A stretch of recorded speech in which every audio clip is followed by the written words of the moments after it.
안녕하세요. 이제 30대 후반의 여성입니다. 저는 결혼한 지 7년이 되었고 6살짜리 아들이 하나 있습니다. 그 외에도 저에게는 언니가 있습니다. 저와는 1살밖에 차이가 나지 않아 어릴 때는 정말 많이 싸웠습니다. 그렇지만 성인이 되고 나서는 둘도 없는 친구가 되었지요. 항상 붙어 다니고 같이 여행도 다니고 언니와 저는 정말 늘 함께 있었습니다. 언니는 원래 공부를 잘하는 편이어서 대학을 나와 일반 회사에 취직했습니다. 저는 언니에 비해 공부는 그냥 그랬지만 외모는 좀 자신이 있는 편이었습니다. 그래서 백화점에서 화장품을 판매하는 일을 하게 되었죠. 이렇게 각자 취직하고 연애도 하고 그러다 보니 예전만큼 붙어 다니지는 않았지만 그래도 사이는 변한 게 없었습니다. 그러다가 7년 전에 제가 먼저 결혼을 하게 되었습니다. 남편이 제가 일하는 백화점에 와서 저의 매장에 들러 이것저것을 보고 있었는데 제가 마음에 들었는지 저에게 연락처를 물어보더라고요. 저는 남편의 깔끔한 모습과 부유해 보이는 이미지에 마음이 끌렸습니다. 그래서 몇 번 데이트를 하게 되었죠. 남편은 사업을 하는 사람이었고 나이는 저보다 5살이 많았습니다. 그런데 30대 중반이 되지 않은 나이에 사업을 꽤나 크게 하는 모양인 것 같았습니다. 남편의 명함을 보니 공공투자사 대표라고 되어 있더라고요. 그러면서 자신을 포함한 투자자들을 결성해 유명한 사업에 투자하고 수익을 내는 회사라고 소개를 했습니다. 저는 솔직히 잘 모르는 분야여서 그냥 그런가 보다 하고 넘어갔죠. 서로 호감이 있다 보니 자연스럽게 연애로 이어졌고 저희는 연애한 지 6개월 만에 결혼하기로 했습니다. 제가 결혼할 때 언니가 저에게 너무 빨리 하는 게 아니냐고 걱정스럽게 말했습니다. 그런데 저는 이 사람이라는 느낌이 와서 결혼하는 거라고 하며 언니도 어떤 느낌인지 알게 될 거라고 이야기했죠. 그렇게 축복 속에 결혼했습니다. 남편은 정말 돈을 잘 버는지 신혼집도 그렇고 가구며 가전들도 다 최고급으로 하였습니다. 그리고 태어나서 처음으로 외제차도 가지게 되었죠. 거기에다가 남편은 언제나 저에게 다정했습니다. 우리는 정말 행복했습니다. 그래서 결혼하자마자 바로 아이도 생겼습니다. 그리고 곧바로 좋은 소식이 들렸습니다. 우리 언니도 결혼을 하게 된 거죠. 형부는 특전사 출신의 보안회사에서 일하는 사람인데 몸도 아주 탄탄해 보였고 무엇보다 사람이 너무 착해 보였죠. 누가 봐도 선한 인상을 가진 사람이었습니다. 그리고 언니랑 정말 잘 어울리는 한 쌍이었습니다. 언니 부부와 저희 부부는 함께 식사도 많이 하고 잘 지내고 있었습니다. 아이도 건강하게 출산했고 부러울 것 없는 나날을 보내고 있었습니다. 그런데 이 모든 행복은 한순간에 깨지고 말았습니다. 바로 제 남편이 본색을 드러낸 것이었습니다. 제 남편은 일이 바빠서 늦게 들어오는 경우가 많았습니다. 그러면서 갑자기 밖에서 술을 먹고 들어오는 경우가 많아졌습니다. 그리고 술에 취하면 저에게 소리를 지르기도 하고 사람이 좀 사나워져 갔습니다. 그러던 어느 날 남편이 준 카드로 장을 보는데 카드가 결제가 안 되더 그래서 전화해서 남편에게 물으니 저에게 돈 먹는 귀신이라며 화를 내는 것이었습니다. 저는 사업이 요새 많이 안 좋아져서 예민하구나 생각을 했습니다. 그런데 남편을 챙기고 싶어도 이제 100일도 안 된 아들 때문에 신경을 쓰기가 너무 힘들었습니다. 남편의 스트레스는 극에 다르는지 하루는 술을 먹고 들어와서는 저에게 손찌검까지 했습니다. 그렇게 한번 그러기 시작하더니 이제 매일 술만 먹고 들어오면 저에게 자기 돈 평평 쓰고 사니까 나는 식으로 폭언을 하였고 날로 남편은 폭력적으로 변하였습니다. 그러던 어느 날 모르는 번호에서 전화가 왔습니다. 그 사람은 자신이 이 집주인이며 저에게 월세가 밀렸다는 이야기를 하였습니다. 저는 그 말에 너무 놀랐습니다. 제가 남편에게 전화하니 사실은 그 집은 남편이 산 게 아니고 월세를 내면서 사는 집이었다고 하는 것이었죠. 그때 드는 생각이 이 사람한테 속았다라는 생각이었습니다. 그리고 그날 남편과 크게 부부 싸움을 했습니다. 저는 다른 건 몰라도 저를 속인 부분에 대해서는 남편에게 따졌습니다. 결국 말문이 막힌 남편은 물건까지 집어던졌고 결국 저는 이혼을 생각하게 되었습니다. 남편이 밖으로 나가고 저는 아들을 안고 홀로 방에 있었습니다. 그런데 아직 아무것도 모르는 이 아기에게 아빠를 빼앗는다는 것이 너무 미안한 마음이 들었습니다. 그리고 지금까지 남편이 돈을 잘 벌 때는 같이 있다가 남편이 힘들어질 때 남편과 이별한다는 것이 너무 마음에 걸렸습니다. 왠지 달면 삼키고 쓰면 뱉는 그런 사람이 되는 느낌이었죠. 저는 남편이 다시 일어설 수 있도록 열심히 도와주겠다고 생각을 했습니다. 저는 남편에게 전화를 했죠. 미안하다고 말하고 집으로 돌아오라고 할 참이었습니다. 그런데 술에 취한 남편이 전화를 받았고 옆에서 여자 목소리가 들리는 것이었습니다. 저와 싸우고는 여자들이 나오는 술집에 간 모양이었습니다. 저는 화해하려던 마음이 싹 가셨죠. 그리고 그 뒤 밝혀진 진실은 충격적이었습니다. 제 남편이 알고 보니 사기꾼이었던 것이었습니다. 그것도 전과 기록도 3번이나 있는 전문 사기꾼이었던 것이었습니다. 투자사를 차려서 사람들에게 돈을 받아서 그 돈을 흥청망청 쓰고 다녔던 것이었습니다. 자신의 민낯이 드러나자 남편은 더욱 저에게 막대하기 시작했습니다. 저는 매일매일이 지옥 같았고 나중에는 남편이 들어오면 아이를 안고 방으로 들어가 문을 잠그고 있었습니다. 결국 남편은 사기죄로 감옥에 가게 되었습니다. 그래서 저도 조사를 받으러 경찰서에 왔다 갔다 했습니다. 다행히 저는 아무것도 모른 채로 결혼한 것이 입증이 되어서 별일 없었습니다. 그리고 경찰 쪽에서 저에게 사기 결혼 당한 것이니 고소를 할 수도 있다고 하였죠. 저는 많은 고민을 했지만 일단 아이 때문에 이혼하는 것은 보류하기로 했습니다. 그렇게 남편은 감옥에 갔고 저는 빈털터리 신세가 되었습니다.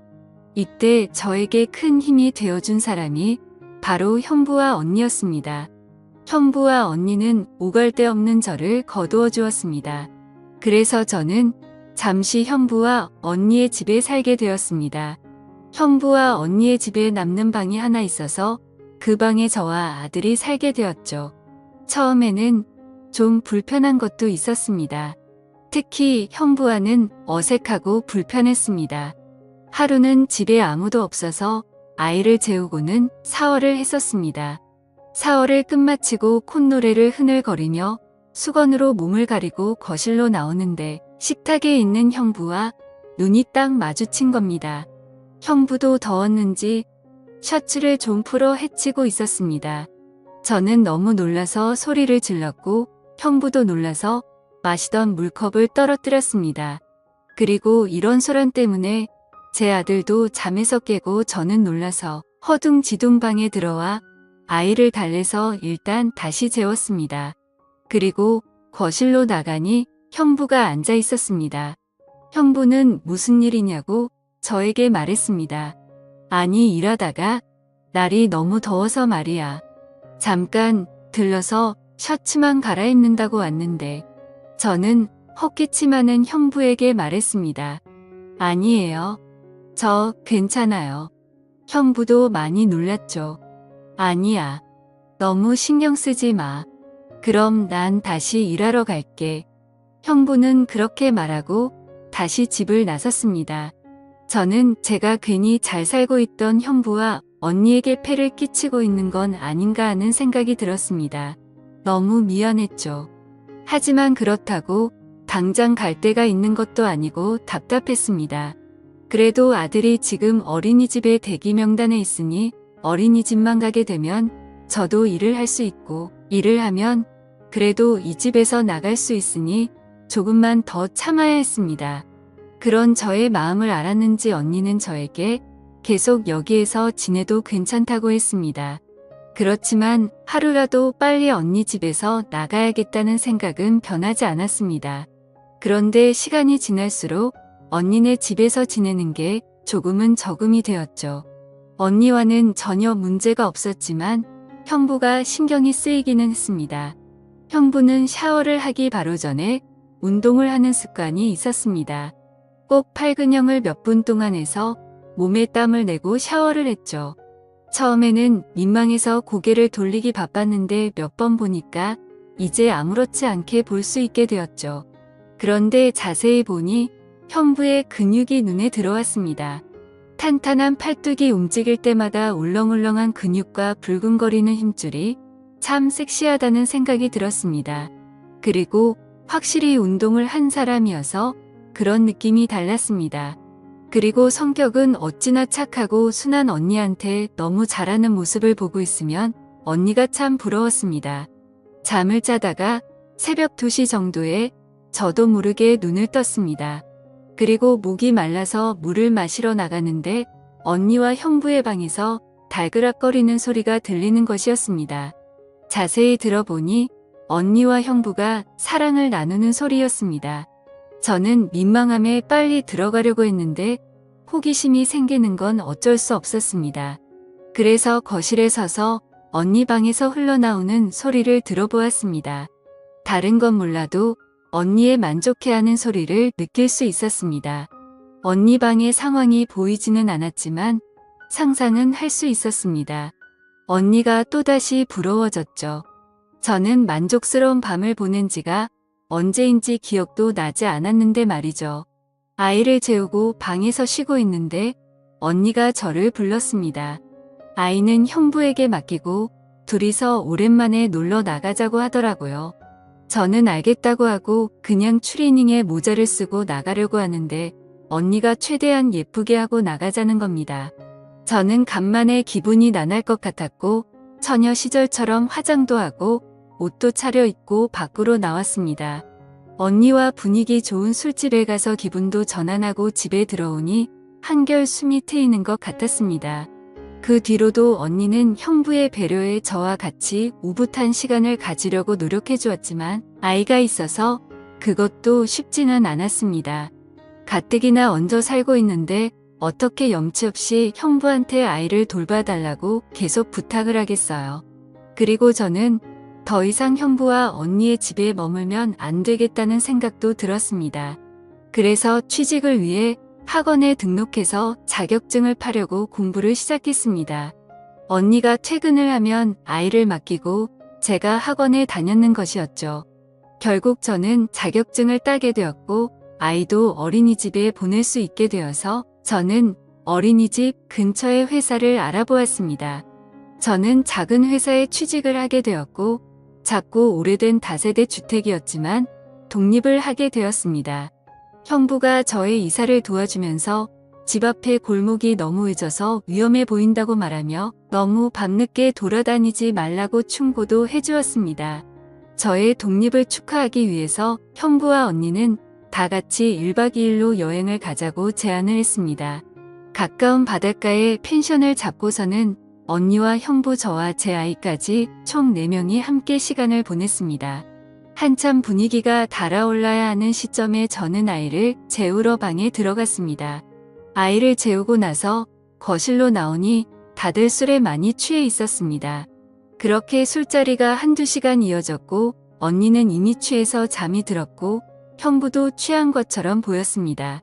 형부는 정신을 좀 차리겠다고 밖으로 나간다고 하였고 언니는 피곤해서 먼저 쉬겠다고 하면서 방으로 들어갔습니다. 형부가 저에게 같이 산책이나 하자고 하길래 저는 형부와 밖으로 나갔습니다. 펜션 주변을 걸으며 형부와 이런저런 이야기를 했습니다. 형부는 산책을 하다가 저에게 조심스럽게 물었습니다. 처제는 앞으로 어떻게 할 생각이야? 취직도 했으니 이제 자리를 잡아야죠. 그거 말고 내 아빠하고는 어쩔 셈이야? 그렇지 않아도 생각이 많이 있고 있는데요. 쉽게 답이 안 나오네요. 형부 같은 남자가 나타나면 결정하기 쉬울 텐데요. 그렇죠. 저와 형부는 기분 좋게 웃었습니다. 그리고 형부가 물었습니다. 계속 혼자서 아이를 키울 생각인 거야? 저도 모르겠어요. 아이 아빠가 정신을 차리고 돌아오는 게 제일 좋은 거겠죠. 그런데 제 마음이 이제는 그 사람에서 멀어져서 그게 문제예요. 그래도 아이를 생각해야죠. 그러자 형부는 저에게 진지하게 말했습니다. 내가 할 말은 아니지만 내 생각은 좀 달라. 엄마가 행복해야 아이도 행복할 수 있다고 생각하거든. 처제도 처제 행복을 가장 먼저 생각해 보는 건 어때? 저는 형부의 말을 들고 생각에 잠겼습니다. 결혼하고 아이를 낳고서는 한 번도 나를 생각해 본 적이 없었습니다.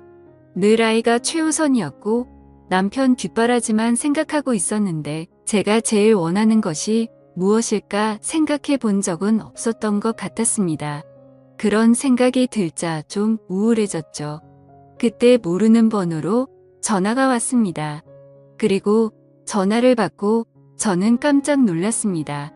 바로 남편이었습니다. 남편이 어떻게 벌써 감옥에서 나왔는지 모르겠지만 저에게 전화를 한 것이었습니다.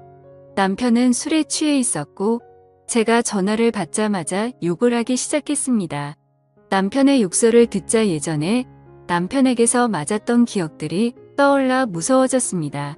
제가 무서움에 벌벌 떨자 형부는 저에게 괜찮다며 걱정을 해주었습니다.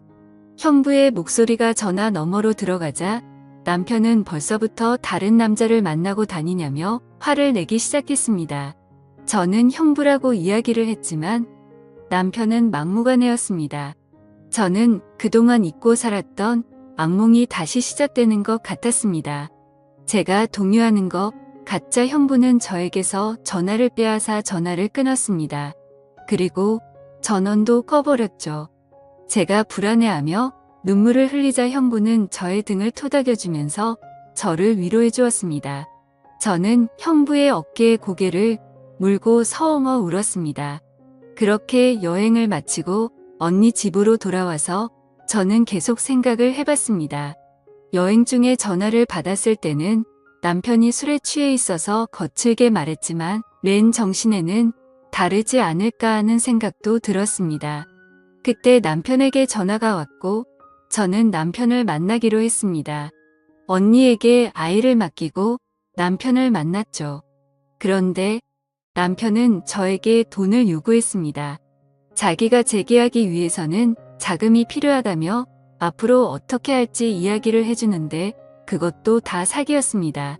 감옥에서 나온 지 얼마 되지도 않았는데 또 범죄를 저지를 생각을 하니 제가 가지고 있던 마지막 희망도 사라지고 말았습니다. 저는 남편에게 마지막으로 말했습니다. 난 그래도 우리 아이를 위해 아빠가 있었으면 좋겠다고 생각을 했었어. 그런데 이런 아빠라면 그냥 없는 게 더 좋겠다는 생각이 드네. 우리 이제 그렇게 말하고 저는 집으로 돌아갔습니다. 이제 남편에 대한 기대를 접자 마음이 오히려 홀가분해졌습니다.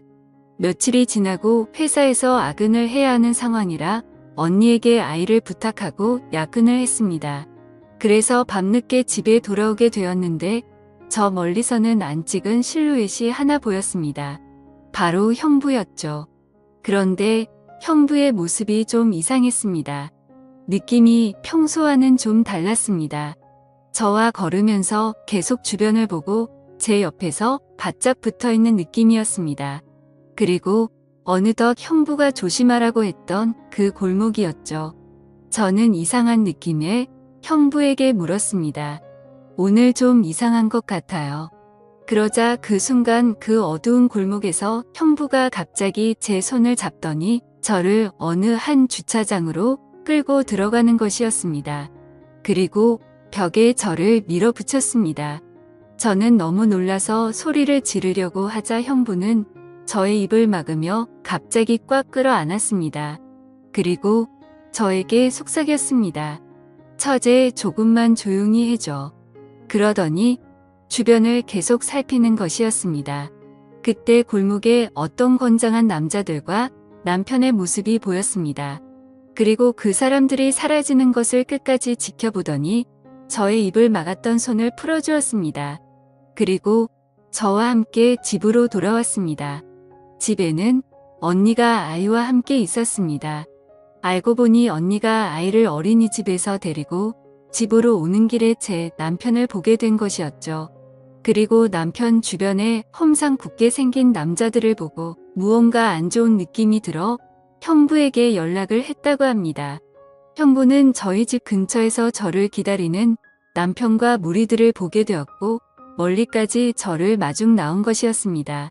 형부는 남편과 무리들이 하는 이야기를 들었는데 남편이 그 사람들에게 빚을 줘서 저에게 돈을 뜯으러 온 거라고 하였습니다.